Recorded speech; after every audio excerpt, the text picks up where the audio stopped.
Hi, this is Garvey Campbell, and you are watching Carnival 24. Coming up,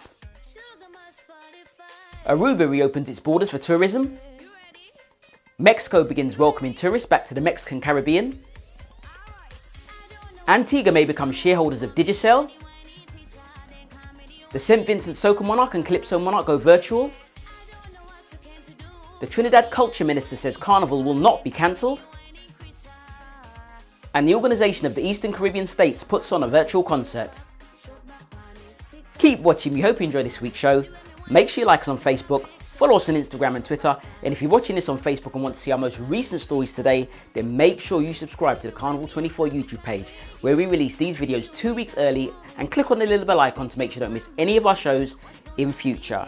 And we'd also like to draw your attention to one of the virtual concerts that we've been supporting by the Dominican Queen of Bouillon, Carnevale. Every Sunday she's been live streaming an online performance of some of her very best music, with lots of different genres including soca, reggae, bouillon, zouk and more. The music's provided by Cornel Phillip, who is literally one of the pioneers of the bouillon music genre, and the production quality of the show and performance delivery is top notch. So this Sunday, head over to Carlin XB's Facebook page, have a listen, and if you like what you hear, then make sure you give the live stream a thumbs up and show your support by following her on social media. And now, on with the show.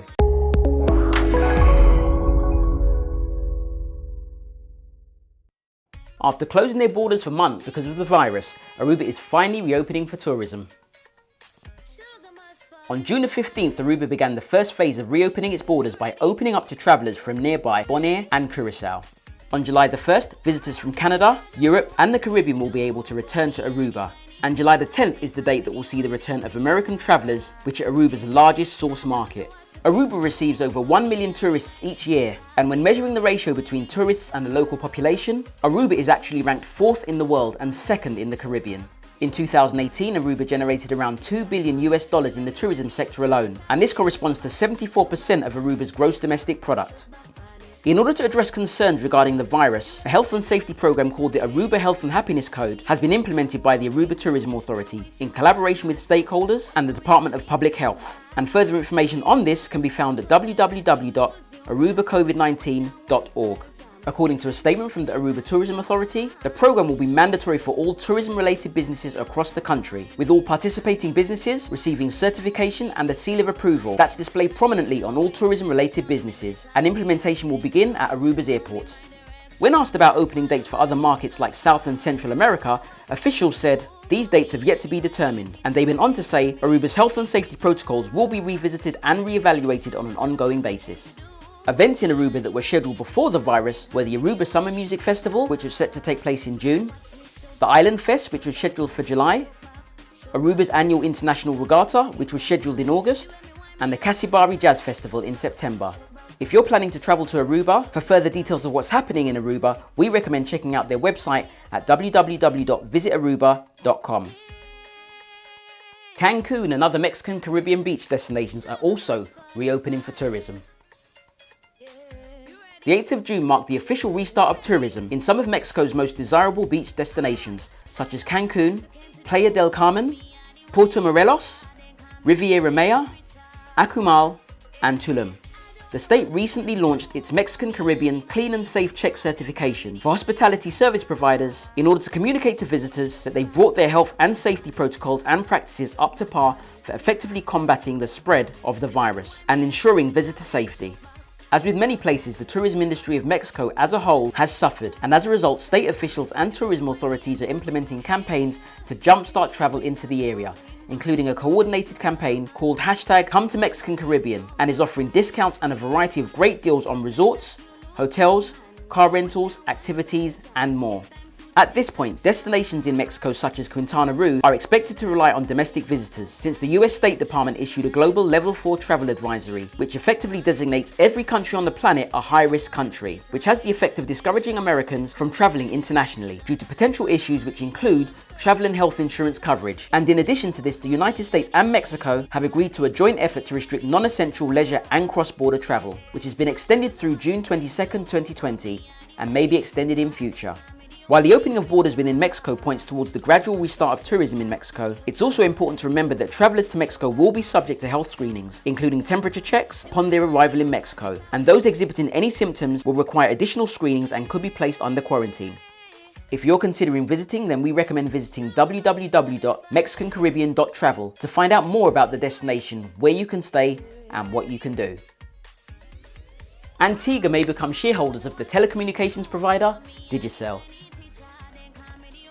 Antigua and Barbuda have indicated that they're prepared to acquire the shares of the financially strapped, Irish-owned telecommunications company Digicel if it's unable to provide a service in Antigua in future.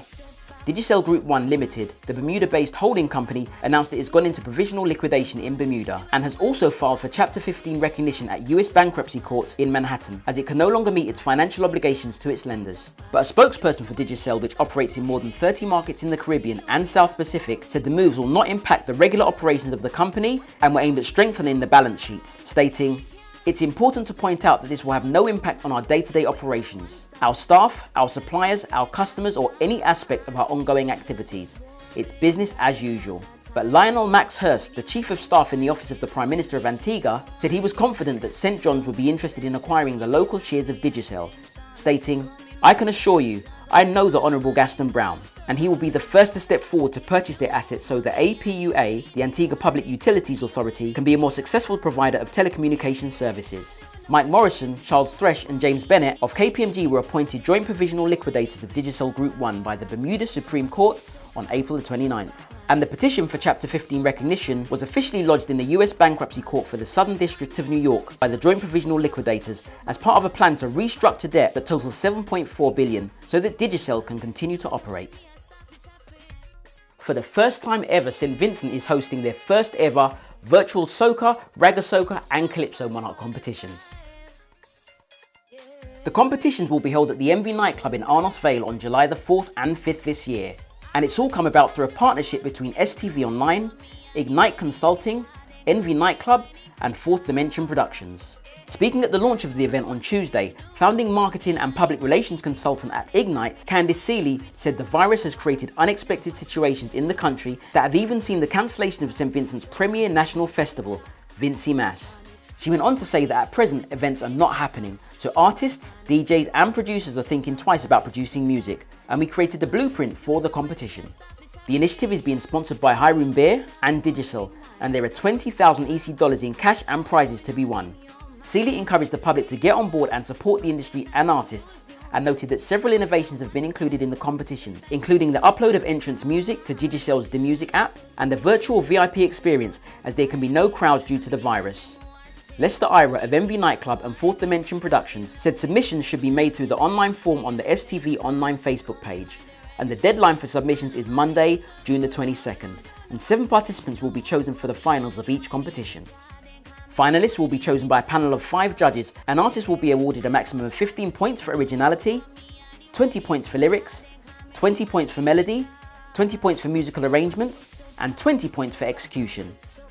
In the finals, the point system will award 10 points for social media response, 15 points for lyrics, 15 points for originality, 20 points for melody, 20 points for musical arrangement, and 20 points for rendition. And points will also come from an SMS text campaign and the Music app listenership.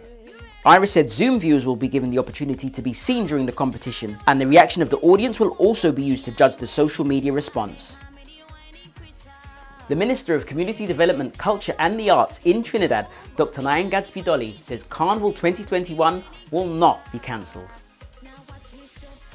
In a recent phone interview with a local Trinidad newspaper, Newsday, Nyan Gadsby-Dolly said there are no plans at this time given the current circumstance to cancel Carnival 2021. She said discussions about the festival have begun, but no definitive plans have been made as yet, stating, "We're still awaiting the situation with the opening of the borders and to know which countries will be allowed in and how that will impact tourism. So we're looking at the situation still. Yes, we have discussions, but we have nothing firm yet." Several carnivals throughout the region and internationally have been cancelled or postponed because of the virus. Nyan Gadsby-Dolly was able to confirm that at the end of June, the ministry would be in a much better position to say what will happen. But she said what we are clear about is that we're not cancelling Carnival, but it's just the form of it that we're looking at, and added that the form of the Carnival would depend on how many mass bands are coming. Currently, private mass bands are also trying to determine how they can adjust themselves based on the opening of Trinidad's borders, because the border reopening will have a big influence on how the bands will present themselves in the new year. She added that the ministry and its team also wanted to have discussions with artists and whether physical distancing would affect the capacity of any gatherings. She closed by saying if a gathering cannot take place with a restricted amount of people, then the prices of any kinds of fetes or parties would be affected, and that will also affect how many artists can be hired. The situation is developing and we'll come back to you with more information as we know more. The OECS recently hosted an amazing online concert packed with top Caribbean artists. In Dominica, Michelle Henderson and Triple K Global were part of a lineup of regional artists who participated in a virtual concert organised by the Organisation of the Eastern Caribbean States.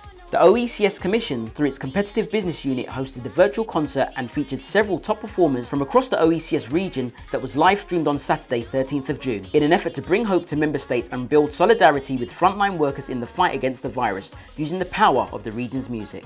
The June 13th virtual concert, which was named Building Hope Through the Power of OECS Music, was packaged to bring an evening of entertainment and fun to viewers and listeners in the OECS member states and in other parts of the region and internationally. They covered all of the key genres of music performed within the Eastern Caribbean states.